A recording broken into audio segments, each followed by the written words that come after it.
Frog Prince. Once upon a time, when the world believed in magic spells and fairy godmothers, wizards and witches, and giants, there lived a king who had 5 beautiful daughters. The 5 girls had all been carefully raised by their parents to be kind and good to everyone in the kingdom. Their parents loved them dearly and required each of them to behave as a royal princess. Living as their parents had taught them, one day the king excused his youngest daughter from the banquet table after the meal had ended because she had become bored with the music of the minstrels and the jokes of the royal jester.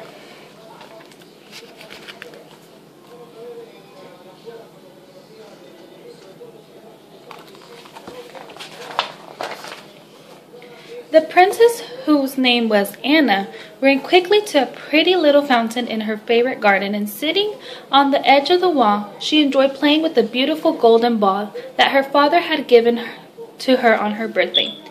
Anna soon learned that sitting by the well was a foolish idea because she missed catching the ball and it fell plunk into the deep well. She began to cry, and when this did not help, she cried louder and louder and louder.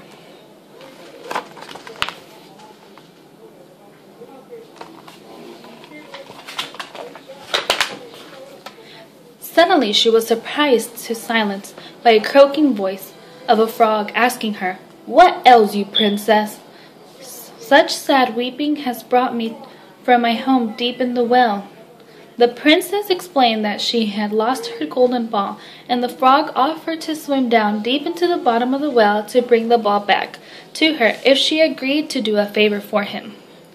"First, let me tell you my request," said the frog. "It's very important that you understand what I am asking you to do." "Anything," cried Anna. "Just bring back my beautiful golden ball." The frog explained that he wished to be taken into the royal palace, allowed to sit at the banquet table and eat from the prince's own golden plate. "At bedtime I wish to sleep on your satin pillow besides your lovely silken hair."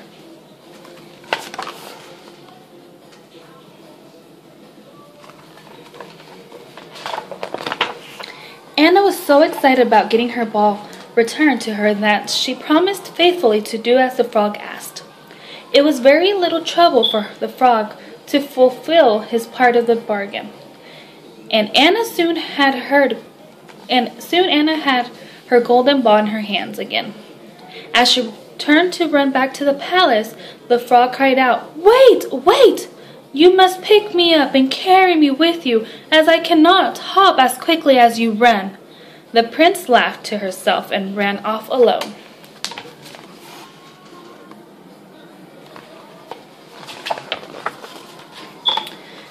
The next day, as Anna sat at lunch with her parents, her 4 sisters, and all the ladies in waiting and the courtiers, something came splish, splash, splash, splish, splash down the hallway to the dining room.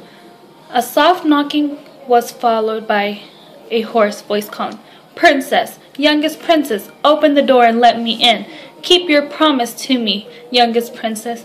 Anna turned very red and looked down at her golden plate and said nothing, even though everyone was looking for her for an explanation.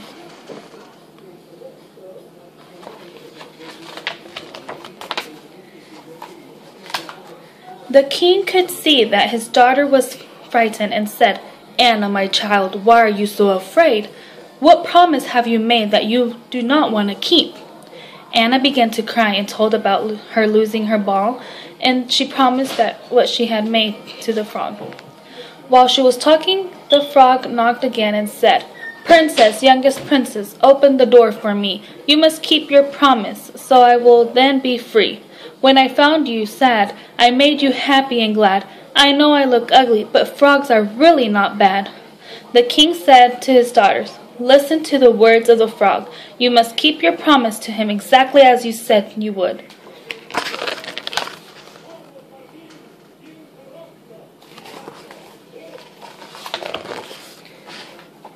Anna did as her father ordered and opened the door. Everyone stared as the frog hopped along beside her to the table. "Lift me up beside your own plate and let me eat as you promised," cried the frog. The princess hesitated, but her father quickly told her to do as the frog asked. It was both funny and sad to see Anna try to enjoy eating her lunch from the same plate as the frog. The courtiers and ladies-in-waiting were very polite and did not stare. But Anna's 4 sisters did stare and smiled to each other, enjoying their youngest sister's predicament.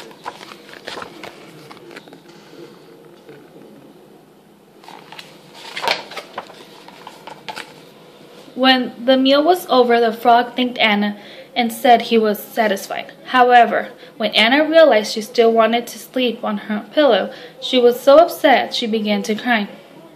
The king gently reminded Anna that when she was sad, she needed to help. She was not afraid of the frog.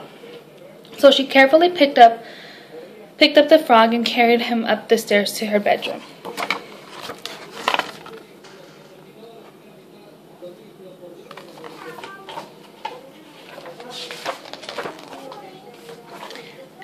After her lady-in-waiting left the room, Anna climbed up onto her bed and very carefully put her head down on the very edge of the pillow. She opened one eye and peeped over at the frog sitting there and closely said, "Now are you satisfied, you ugly frog? Go to sleep, but I know I shall not sleep at all tonight."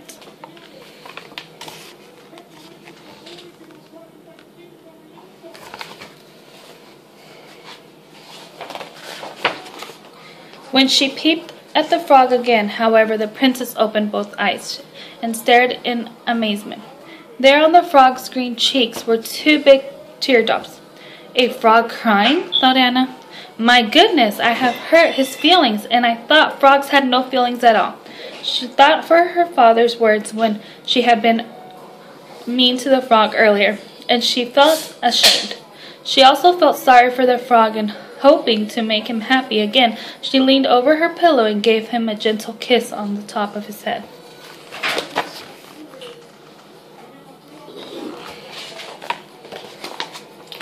Anna was so tired after all the excitement that she quickly fell fast asleep and awoke to find the sun shining brightly across her bed. She looked to see where the frog was, and there, standing beside her, was a very handsome prince. He was dressed in very fine clothes and smiling leveling at her. "Anna, your little green friend has gone," said the prince. "I will send you your lady-in-waiting to you, and as soon as we are together with your mother and father, I will explain everything to you."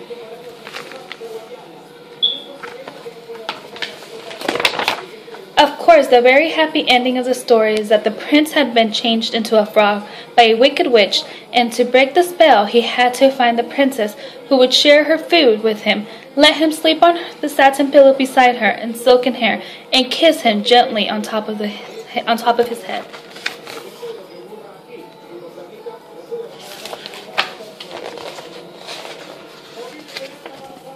How fortunate it was for the handsome prince that the beautiful Princess Anna dropped her favorite ball into the fountain where he was living under the dreadful spell.